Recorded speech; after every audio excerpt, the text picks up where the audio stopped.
प्रेरितों के कामों का वर्णन। अध्याय 18।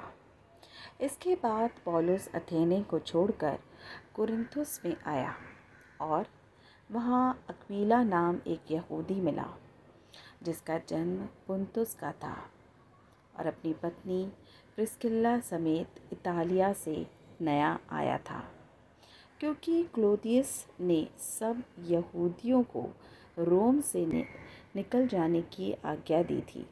सो वह उनके यहाँ गया और उसका और उनका एक ही उद्यम था, इसलिए वह उनके साथ रहा और वे काम करने लगे और उनका उद्यम तंबू बनाने का था। और वह हर एक सब्त के दिन आराधनालय में वाद विवाद करके यहूदियों और यूनानियों को भी समझाता था। जब सिलास और तीमुथियुस मकीदुनिया से आए तो पौलुस वचन सुनाने की धुन में लगकर यहूदियों को गवाही देता था कि यीशु ही मसीह है। परंतु जब वे विरोध और निंदा करने लगे तो उसने अपने कपड़े झाड़कर उनसे कहा, तुम्हारा लोहो तुम्हारी गर्दन पर रहे। मैं निर्दोष हूँ। अब से मैं अन्य जातियों के पास जाऊँगा। और वहाँ से चलकर वह तीतुस युस्तुस नाम परमेश्वर के एक भक्त के घर में आया, जिसका घर आराधनालय से लगा हुआ था। तब आराधनालय के सरदार क्रिस्पुस ने अपने सारे घराने समेत प्रभु पर विश्वास किया और बहुत से कुरिन्थी सुनकर विश्वास लाए और बपतिस्मा लिया। और प्रभु ने रात को दर्शन के द्वारा पौलुस से कहा, मत डर, वरन कहे जा और चुप मत रह, क्योंकि मैं तेरे साथ हूँ और कोई तुझ पर चढ़ाई करके तेरी हानि ना करेगा, क्योंकि इस नगर में मेरे बहुत से लोग हैं। सो वह उनमें परमेश्वर का वचन सिखाते हुए 1.5 वर्ष तक रहा। जब गलीलियों अखाया देश का हाकिम था तो यहूदी लोग एका करके पौलुस पर चढ़ आए और उसे न्याय आसन के ज़माने लाकर कहने लगे कि यह लोगों को समझाता है कि परमेश्वर की उपासना ऐसी रीति से करें जो व्यवस्था के विपरीत है।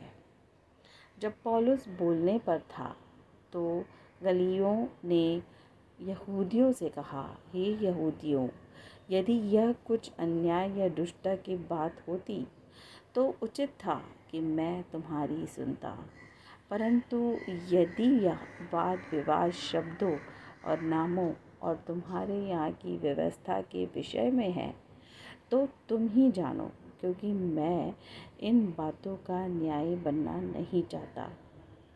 और उसने उन्हें न्यायासन के सामने से निकलवा दिया। तब सब लोगों ने आराधनालय के सरदार को स्थिफनस को पकड़ के न्याय आसन के सामने मारा, परंतु गल्लियों ने इन बातों की कुछ भी चिंता न की। सो पौलुस बहुत दिन तक वहाँ रहा। फिर भाइयों से विदा होकर किंख्रिया में इसलिए सिर मुंडवाया क्योंकि उसने मन्नत मानी थी, और जहाज पर सूरिया को चल लिया और उसके साथ प्रिस्किल्ला और अक्विला थे।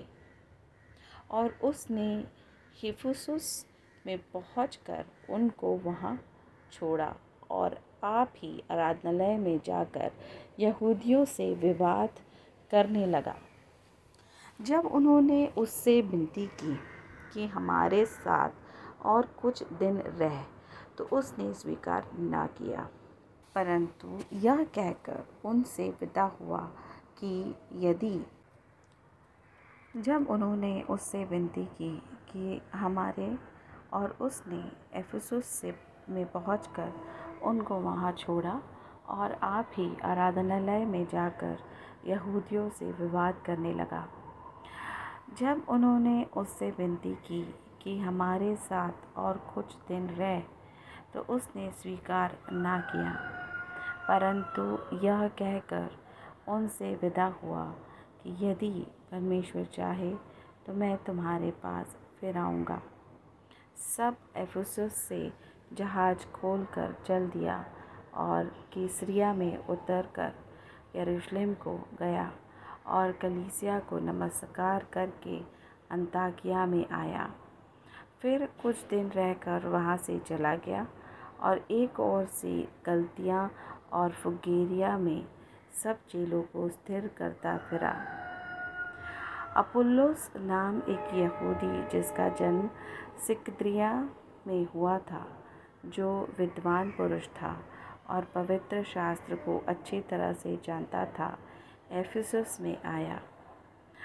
उसने प्रभु के मार्ग की शिक्षा पाई थी और मन लगाकर यीशु के विषय में ठीक ठीक सुनाता और सिखाता था, परंतु वह केवल यूहन्ना के बपतिस्मा की बात जानता था।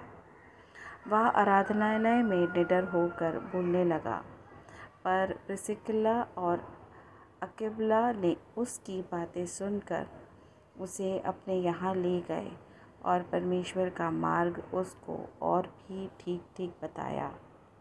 और जब उसने निश्चय किया कि पार उतरकर अखाया को जाए, तो भाइयों ने उसे ढाढ़स देकर चेलों को लिखा कि वे उससे अच्छी तरह मिले, और उसने पहुंचकर वहां उन लोगों की बड़ी सहायता की जिन्होंने अनुग्रह के कारण विश्वास किया था, क्योंकि वह पवित्र शास्त्र से प्रमाण देकर कि यीशु ही मसीह है, बड़ी प्रबलता से यहूदियों को सबके सामने निरुत्तर करता रहा।